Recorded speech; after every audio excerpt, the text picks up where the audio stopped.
YouTube. Okay. But we should start. Hello, everyone. Hello. Hello. Hey, what's going on, everyone? Peter J. Cruz here, and I have a guest with me this evening, known the world over as the Tone King.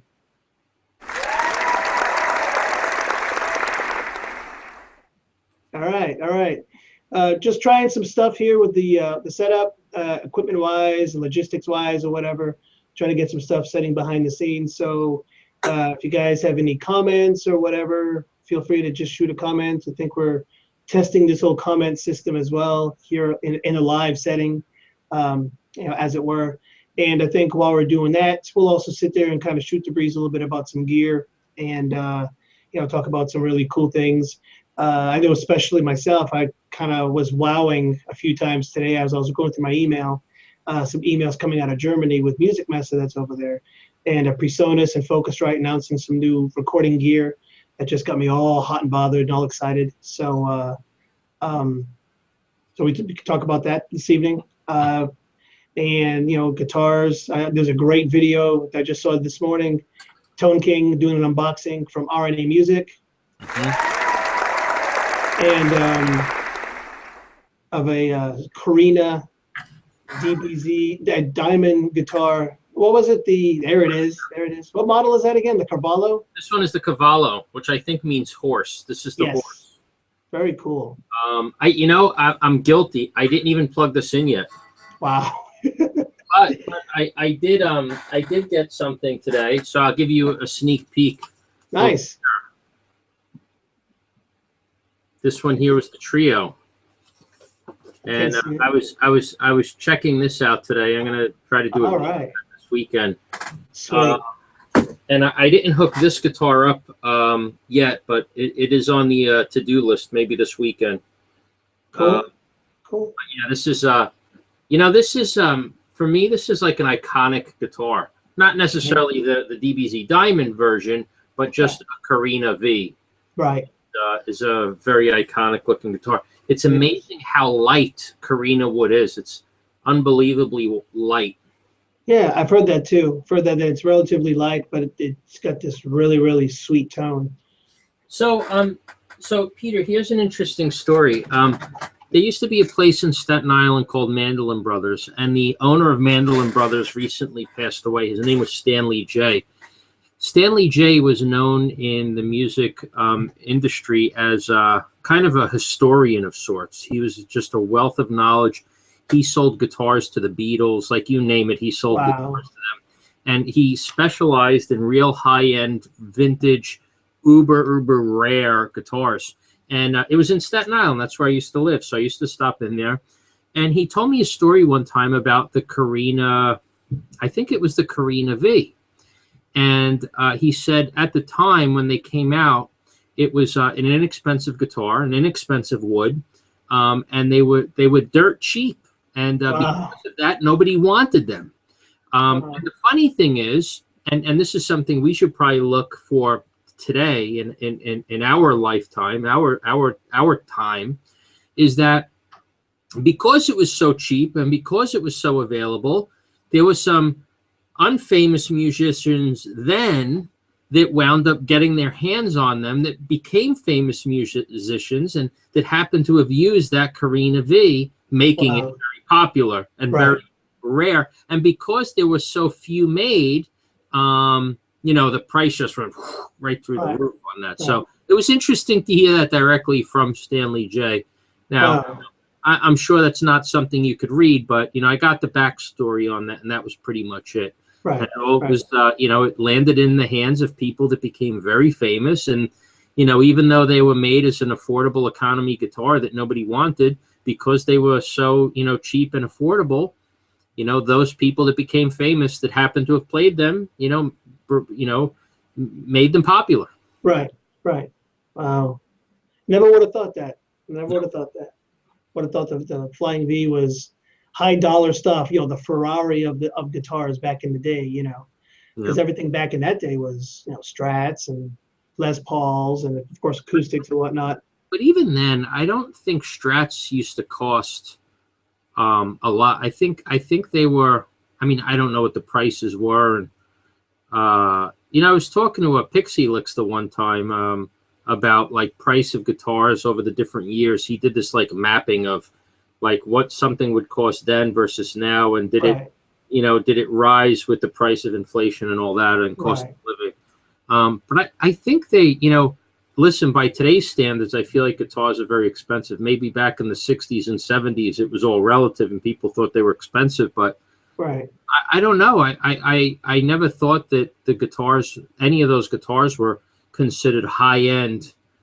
I always thought they were relatively inexpensive, but what do I know? I wasn't there, Not in the 60s. Yeah. Wow. Yeah, I mean, I think my first guitar that I ever got was probably cost like $169 back in the day. And I think actually right now it's probably at my parents' house in horrible need of repair. It had, I guess, from long time being stored, I think in a garage or whatever, after not being used for so long, it developed a lot of corrosion and whatnot on the bridge and various other parts. And anyway, it was really, really cool because it was an interesting shape. It was a Vantage Invader 5, if I remember correctly. It was like a gunmetal matte finish, black hardware, and it was similar, almost like the Carbon V220, but it was sharper, and the points were on the opposite corners. I guess so, in a way, almost similar to an Ironbird. So sort of along those lines. And it was a fun guitar. I mean, I learned a lot of songs on that guitar way back in the day. And then, then I finally went ahead and ordered my BC Rich, and I never picked the other one back up, and then I fell into disrepair. So anyway, I think my parents still have it somewhere. But I remember it sitting in the music store going, I want that. Nice. And it was $169. I think I was like 14 or whatever. So which guitar was 169? Which model? That it was a Vantage Invader 5. Vantage. There were a lot of guitar companies back then. I remember West Tone guitars. That one I don't remember. West Tone. There was a company called Phantom Guitars. Right. It's like a bunch of different companies out there. And, they're on eBay. It's funny. You still find them on eBay. Right. And, you could pick one up for a couple of $100. Right. I remember they had another one that was real popular at the time too. It was Aria Pro 2. I remember. Yeah. Are those guys still around? I don't know. I was in a Guitar Center. I don't remember where I was. I travel a lot. I was at a Guitar Center somewhere. I don't remember where. And I think it was an Aria that was on the wall. And it was like in dead mint condition. And I looked it up. I think it was Aria. And I went to Wikipedia on my iPhone. Right. And I think it said that they were made by the same people that made Hondo, if I'm not mistaken. I think so. Right. And if that was the case, I was like, Hondo was a very good guitar back then. Right. Right. And I was looking at it. It actually had like a rip-off Kahler looking trim. I'm like, wow, you don't see that. Right. But who knows? It's cool to look them up. But I guess the same reason why I didn't buy them then is probably the same reason why I'm not buying them now. I bought a Charvel. My second guitar was was it my third guitar? No, my third guitar was a Charvel. Nice. My parents bought me a V. I still have that guitar. And then with my money, I bought a Yamaha SC350, which was, I want to say $200. And then I bought a Charvel Model 1A for $200. Sweet. With the case. Nice. And those guitars today sell, you could buy those for $400 on eBay. Right. Not a bad investment, I guess. Nope, not at all. And plus, it's got a little bit of nostalgia with it too, so that's kind of fun. Yes, indeed. It's funny. I took my Charvel Model 6 out that I've been doing some videos with, and a lot of people are commenting they love that guitar. Oh yeah. That was back when they were. That was before they got bought by Fender, wasn't it? When they made the 4 and the 6 and. Yes, that was pre-Fender. Pre-Fender. They were still the what was it, the San Dimas? No, that was so this guitar here, this was can you see this okay? Yeah. So this was USA Jackson pickups, which I think were wound by that very famous woman, Abigail something or other, that works for Fender now. Okay. At least that's documented. This was made by I forget the company that got these produced. But it was after San Dimas. It was before Fender. It was what was the name of the company? I think they were actually based out of New Jersey. Okay. I'd have to look it up, but Yeah. you know, and then in the 90s, was it the 90s, like late 80s, early 90s, the company that owned this, I think they went out of business, and Fender wound up buying them at that point. Right. Right. Something like that. But check this out, USA pickups. This has a USA Kaler Nice. on here. You know, this was basically an imported Jackson soloist. Right. You know, and it's a great guitar. It's a neck through also. That's pretty awesome. Yeah, yeah. This is actually a neck through. I don't think you could see it on the camera, but you could see there's a line, you know, like the paint line. Right. It goes straight down, all the way down. So you could actually see this. That's like that piece of wood right here. Right. Right. Maybe if I roll it, you could see it. Maybe it comes across. I don't know, but you know, these guitars are great. That's awesome. Yeah, I'm real partial now to neck throughs myself. And I played bolt-ons most of my life, and then after I got, I guess that one back there, that Carbon V220, that was my first neck through. I just fell in love with that heel, you know, that smooth transition without that butt getting in the way if you play up high. And then after that, I've been just neck throughs ever since. So how did you wind up buying your first Carbon? You know, just like anyone else, I've been getting those catalogs in the mail since I was like a teenager, back in the 80s. Mm-hmm. And I'd sit there and drool over them every month or every 2 months whenever they'd come in, and always wanted to get one. But then when I became an adult and I had the money to actually afford one, something in me was just like, I just can't spend money on a guitar I've never played before. You know, that whole, I've got to touch it, I got to feel it, I got to play it for me to spend the money on it. So I always wanted to try them, but of course never had the opportunity because there's no dealers here in Texas. So I'm sorry to interrupt you. Yeah. In your Hangout, is my picture selected? Is there a white box around my picture? Yes. Select that again. Okay. Now there's a white box. Yeah. Because when you were talking, I was on your screen the whole time on but now if I'm unselected, whoever's talking will have their screen up. Perfect. Got it. Thanks. I forgot about that. No problem. So then, fast forward to several years ago, and my family and I are in Southern California on vacation, and my wife wanted to go visit some friends of hers that live in not Santa Ana, Long Beach or somewhere around there. So I was like, well, you're going to be there talking to them for several hours. I don't know these people. These are childhood friends of hers or older people or whichever. So I was like, if you want, you can go ahead and talk to your friend. I'm going to try to scooch on over to Santa Ana, and I want to go visit the Carbon store. I mean, I hadn't been there ever. It'd be nice to actually pick one up and try one and just, check it out. So I grabbed the kids, we got in the car, we shot on over to Santa Ana, and I went down to the Carbon store there on Main Street and walked in. And they're like, hey, welcome to Carbon. and it's funny, the first thing I told them was, damn it took me 30 years to get here, but I made it.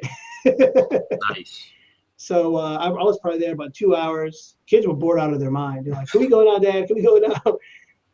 But I played a whole bunch of guitars, just about everything they had on the wall. And picked that one up. And I was like, I'm liking life. This is nice. So then the wife called. She's like, okay, come pick me up.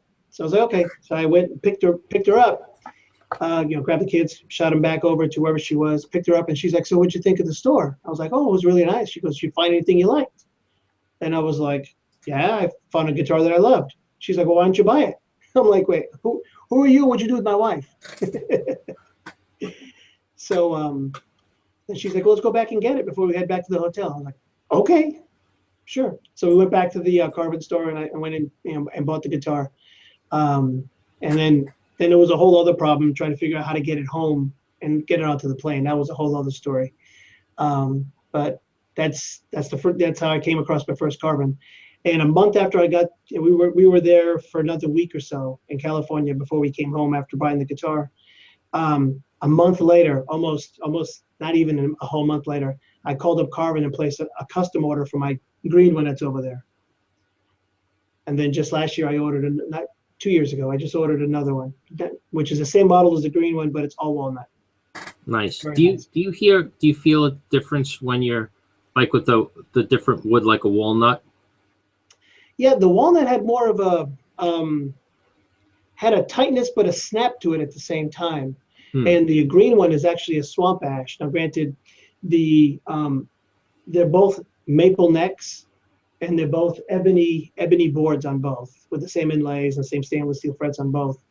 But the walnut one is actually a 5-piece neck with 2 walnut stripes, and then the green one, the swamp ash one, is just a plain straight up maple neck with the ebony board. And it has a little bit of snap to it, and a little bit more of like it's not like a warmness like a mahogany, but more of a thick bottom. It's just like omnipresent, like thickness there. It's not like a warmth. It's more of a bigness, but not a fat, overweight bigness. More like a lean bigness, for lack of a better term. Right. Yeah. So you're gonna get a Kiesel? I think in the future, I think I want to. I just watched his latest Q&A video this evening, and he mentioned how they're planning to move the factory. I guess now that they split the company up to the amplifier side and the PA side to the guitar side. I guess now they want to expand, and they want to each have more space. So now the guitars are going to go into their own building, and they're going to do factory tours, and they're going to open up like another shop there. And he also mentioned that they closed all the Carvin stores, which that was news to me. I hadn't heard that. I guess they closed it last year. So I found that interesting. So when we go to California this coming July, I won't have anywhere to visit. Unless we go to San Diego, then I'll try to visit the factory. Right. I actually did a factory tour. It's pretty massive. Yeah, I know. I saw it every minute of it. Oh, okay. Yeah. So that's interesting. Yeah. But yeah, I'd definitely like to add a Kiesel to the collection. I like what they're doing with the stained fretboards. It's almost nobody ever done that before.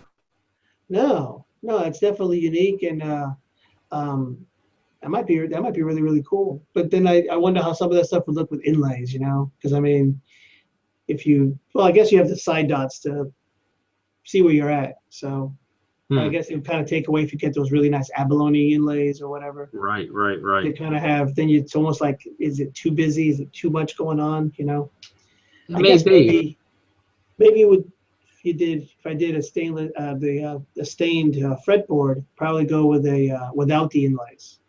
I remember about 10 years ago, I think it was Schecter, when everyone was coming out, Dean, Schecter, these deep quilted maple finishes. Yeah. Because if you think about it, let's just hit rewind. In the 80s, there was no quilted maple finishes. There sure wasn't. Arrest Me Red and Metallic Purple, Right. Hot yellow and everything else. Yeah. So it almost, back then, when I was looking at the finishes, they looked like bowling balls to me. It had these real, like, deep, you ever see like the real deep pattern bowling balls? Yeah. All the guitars that were coming out with these high gloss finishes, quilted maple, they all look like bowling balls, Right. But we got used to it, and now we dig it, Right. I think did Gibson start all that quilted stuff, or was that Paul Reed Smith? I don't know. Gibson always had, their high end stuff had like a book match flame, Okay. But if you think about like even their Les Pauls, going back as far as I can remember, it was like a maple top on a glued onto a mahogany body, Right. Right. and they would burst them. I think, and I have an old Custom Plus, and when I say flamed, it's nothing by today's flame standards. Right. It Right. was They're real. lightly flamed. Exactly. Today, it almost looked tribal in a way. How deep the flames are, and some people are accenting the flames by painting it black, sanding it down, Right. painting it black again, sanding it down, Right. and then putting a color and a burst, and it just pops. Right. That's what brings that flame out and the quilt all out. Yeah, yeah. Sanding and Nobody was doing that back then. I think you're right. Probably the closest folks that were doing something like that was Paul Reed Smith. Right. With his 10 tops and stuff like that. Right. Right. Because I never really was much of a Gibson fan in that, I would know all their models and the years and all the options or whatever. I guess just Gibsons just never really appealed to me in that way. Of course, now you go and you look them up online or go to Guitar Center or whatever, and half the Gibsons are flamed, the other half are quilted, and it's like, well, when I was a youngin', I don't remember seeing quilted tops on Les Pauls. I'm granted I saw like just plain solid black, all that solid like gold or whatever. And I saw an occasional, I guess some that would have maybe had that very light flame like you had said. But I don't remember ever seeing like those. Bird's eye, I think, is old. They'd have a bird's eye. Okay. That would be pretty. That would be pretty. But I don't think I ever remember seeing a like a quilted top. And now that I think about it, it's probably more of a Johnny Come Lately type of thing. Probably in the last few years, post Paul Reed Smith. I'm thinking a lot of his guitars I've seen almost always have like a quilted top or something like that, and it's more extravagant looking. And I'm thinking maybe Gibson cued off of that and really started ramping up production or on that. So. What do you think about Gibson buying Harmony Central? Harmony Central, really? Well, I don't spend a lot of time on Harmony Central, so I don't think anyone does anymore. Yeah, I know it was quite the central forum, so to speak, for all things music way back. They must have gotten a good deal on it. That's the only thing I could think of. Yeah.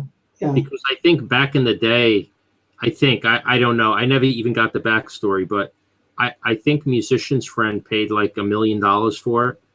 Oh, wow. Some large sum of money. And if you think about it, if you're a retailer, and this is all speculation, if you're a retailer and you want to be where consumers are, and that's the #1 forum on the internet, maybe it's worth $1 million. Right. But I think with the birth of YouTube, I think everyone's on YouTube now. I don't think so many people are, on the static forums. Even my own forum. I used to have a forum that was pretty popping at one point. Right. To be honest with you, I get a question once in a blue moon, but the forum, there's nobody on the forums anymore. Right. It's all on YouTube. But Gibson bought it. Now, did Gibson also buy Musician's Friend? I don't think so. Okay. They bought. Okay, so they bought. Guitar Center owns Musician's Friend. Right. Something like that. Yeah, I know, like with all that trouble that Guitar Center was having before or whatever. Didn't know if maybe they had sold off Musician's Friend or whatever. I don't think so. I always liked Musician's Friend. Yeah. Musician's Friend, when I started playing the guitar, there were two companies. There was Musician's Friend and American Musical Supply. Right. Then there was like some that popped up here and there. I wish I remember who they were. Right. But there was a couple of mail order places that popped up. They came and went. But Musician's Friend's always been really good. Yeah, Musician's Friend and Carbon are the catalogs I got from way back. Yep. Probably from like the day one for Musician's Friend. Yep. And then I think Guitar Center bought them. Luckily, though, I was never a fan of Guitar Center. I don't know. there's so many things you could read about them, and I feel like a lot of the stuff I read is actually true. Just in terms of, it's there's nothing humble about going. Again, I'm just talking to my own,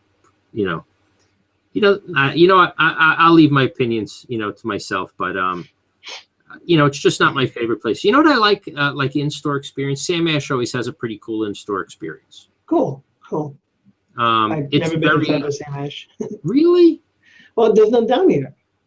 Oh, yeah. I think they got them up in New York, New Jersey area. Yeah, Sam Ash is and this might sound like an insult, and I'm not trying to insult them, but it has a very garage sale feel. Okay. And I don't mean that in a bad way. Right, it's very cozy. It's a little old. Right. They always have a good use section. Excellent.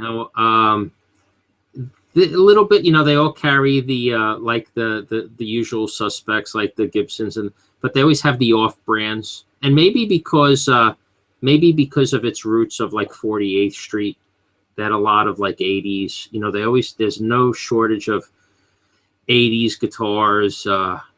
They just seem to have been maybe a little bit more of my niche, where Guitar Center is more well-rounded in a way, so it doesn't always cater to my niche. Right. But you take like that Plexi I bought recently. I got that at Sam Ash for like delivered to my house, $680. No way. You never get that at a Guitar Center. Guitar Center. The way Guitar Center prices things is like if you bring something to a Guitar Center, let's say that Plexi. Right. Okay. They'll go on eBay and see what it's worth. So let's say they it's sold on eBay for $1,200. They'll offer you $600. Mm-hmm. And then they'll price it. I don't know it. If they saw it for $1,200 on eBay, maybe they'll price it for $1,000, something like that. Sure. This way, they have room to bring it down if they need to discount it. Sure.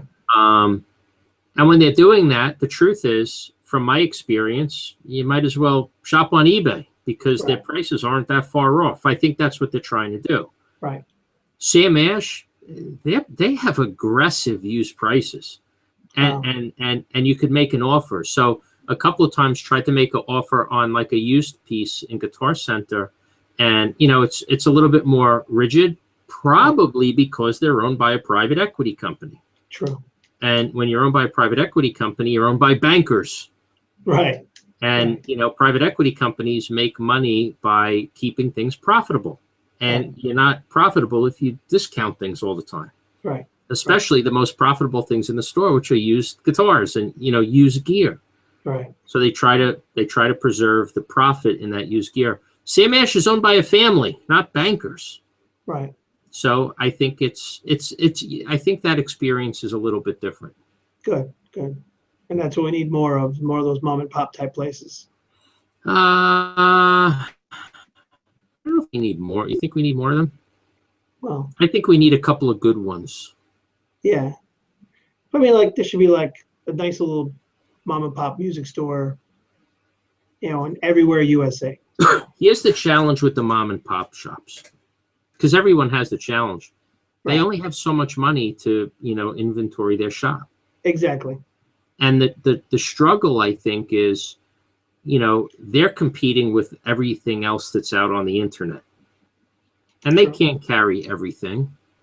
Sure. So I think what mom and pop shops need to do is be very niche, very unique. They have to carry something that nobody else is carrying. Right. So people go to them for that. I think that's the strategy anyway. Right. Well, the ones that set apart that little niche for themselves, they're the ones that tend to do well. Mm-hmm. R&A Music, I need to go visit him up in Canton, Texas. That's right. He's your neighbor. And he is. I mean, probably about 2-3 hours away. So it's a little bit of a drive. See, he's a smart guy. He and Angela are very smart. Yeah. Because they love YouTube. Remember we said about like Harmony Central being dead? Right. He's on YouTube. He's out there. He participates. He does what we do. He does webcasts. Right. He makes videos. So he created a niche for himself where people could trust him. Right. He doesn't carry 500 brands. He carries a few just a few of select brands. Right. But the good news is, because he's so in tune with the people that are in that community, he's carrying what people want. Right. It's pretty smart. It's Mhm. pretty smart. He's got a nice little model. Yeah, and I like how he's branched out to where he can actually send stuff out every which way. Yep. And I think he especially liked DBZ because they have that Texas bond. Right. They're close. I've seen some companies do well. I should say some mom and pop shops do really well when they're close to a certain manufacturer. You take the Music Farm. They do a lot of BC Rich. They drive their truck to Hanser, who owns BC Rich. Right. They load up on a lot of clearance and closeouts, and they have stuff that nobody else has. So if you want a BC Rich, they probably have it. I see a guy like RNA being that guy for Diamond DBZ. Right. But do we need 100 of those? Probably not. I think we just need a few good ones. Right. Unless you have 100 of them that are niche in different things. True. Because let's face it, what I like is about this big in the. Right. Well, we all have our own individual tastes, so. Yep. Awesome. So have you heard about any new gear coming out of Music Mesa that kind of has you excited? I did. Let me I get a lot of the press release stuff. There was DOD is coming out with the Gunslinger distortion pedal. Oh. The Gunslinger. I'll read it to you. Okay. From explosive chord work to high velocity leads, the new DOD Gunslinger MOSFET distortion has the touch sensitivity, string separation, and saturation to do your dirty work. The Gunslinger packs features like separate low and high tone controls, a wide range of gain, tons of output, and your choice of 9 or 18 volt operation to keep you on target and in control. The Gunslinger's brushed metal housing looks as tough as it sounds, and true bypass keeps your tone pristine. Visit DOD.com for more information. It's called the Gunslinger MOSFET Distortion. Wow. MOSFET. Remember the Marshall MOSFET amps? The stacks? I do. That's why I'm smiling. I have a funny story about that. You can buy them cheap on eBay now, by the way. Really? I have a funny story about that. Way back in the day, I was jamming with a bass player. And he was actually real good. He'd play with a pick, whatever, but he'd play Iron Maiden, he could play Metallica, you name it, he could play it. And he was a good bass player. So my kid brother plays drums, and we'd sit there, we'd jam on Iron Maiden, this and that. So he kept talking whenever he'd come down to our house to jam. He'd say, "Oh, my buddy's got a Marshall half stack or whatever." And so one day, I went to go visit him, or the guy came down, brought his Marshall, I forget what he did. And it was one of those Lead 100 MOSFETs. And he played it some, and I was like, not bad, but I don't know, it lacked something. It didn't really float my boat. But one day we're all jamming, we're all playing Wasted Years by Iron Maiden all together. And with two guitars, I just sounded absolutely huge. It was just awesome. So we're playing it, and then afterwards we took a break. We're all drinking some soda or whatever. I mean, we were probably 14, 15 at the time. And so they start talking, the bass player and this guy with the Marshall MOSFET start arguing about who had the loudest rig. Cute. And so they were arguing back and forth about, oh, no, my Marshall's louder than you. I think he had I don't know if it was a PVT&T bass amp. It was you have a big 15-inch speaker, 100 watts, 130 watts, whatever. So they were arguing back and forth about who had a louder amp, whether it was the bass player and his big PV or whatever it was, or this guy with the Lead 100 MOSFET. And I'm watching them, and then I start laughing. And they're like, what's so funny? And I'm like, we all know who's got the loudest amp in this room, and it's me. And they're like, what, you? I had a 55-watt Gorilla amp. Do you remember those? Yeah, I remember. It was had a 112-inch speaker, had a distortion circuit on it, whatever. And well, they're like, okay, well let's have at it. Let's see. I kid you not. that Gorilla was louder than every other amp in that house. Even what did he have, a MOSFET full stack? No, he had the I guess was was it a 410 or was it a 212 cabinet? Okay. It was like a small little. Got it. And yours was louder. Yeah, yeah. Wow. And The he was Gorilla. just kind of like, yeah, and he was just like, the hell. I mean, it didn't sound nice at all. It was real gnarly and nasty, but it was louder. Gorilla amps, I remember because I had a couple of guys I played, in a band with that had Gorilla amps. Right. Man, those were harsh amps. Yeah, they sure were. They sure were. But everyone had them because they were, once again, they were affordable. Exactly. And then I went from that into a half stack. I got a KMD 130 watt head. It was a MOSFET with a 412 cabinet with Celestion speakers or whatever, and super loud. It was crazy. I ended up trading that down years later for a Bandit 112, downsized, because it was just too loud. I just couldn't do anything with it, and I like the PV sound a little bit better. I had a PV Bandit. I still have my PV Bandit 112. Wow. I think it was made in 85 or 86. Oh, the saturation circuit? Yeah. Oh, I love those. Yep. There's nothing that sounds like it. No. And everything today sounds like a rectifier. That's true. If you want an amp that sounds different, you have to go to a different era. Right. True. You go to an amp that was popular in the 80s. You go to an amp that was popular in the 90s, Right. Even I think the components, like I have an X100B from the 80s and I have one from the 90s. They sound completely different. Really? And the funny thing is when you take out the circuit board of the 80s, there are all these big capacitors and resistors. It looks like a little city, with like skyscrapers. Right. And the new ones are like flat and flush. Oh. Just PCB? Yeah. Just different components. Wow. It's got to affect the sound in some way. Right. But I think the,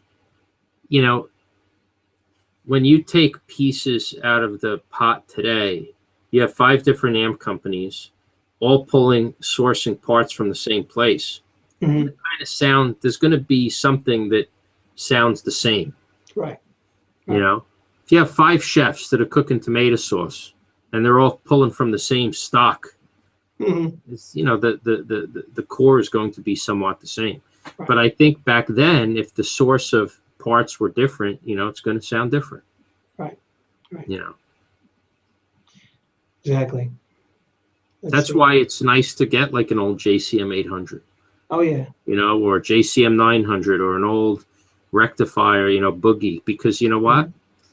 Plus they're affordable. I would never buy a new one, by the way. The prices are insane. Right. But you could go buy a dual rec. I saw a Marshall JVM 410 on eBay for $1,200. Brand new. That's like a $2,400 amp. Right. But you could take a easy 50% discount just buying something used. Right. The problem is, and not everybody knows, especially with tubes. What if the tubes are bad? What happens if Then if you don't know better, you could be looking at a $300 repair bill. Right. But it's still not $2,400. I agree. But some people, it's like cars. Some people want a new car. They want the service and the maintenance and the warranty, and I understand that. Right. Not everybody is that savvy when it comes to gear, and there's a big market for new gear as well. I get that.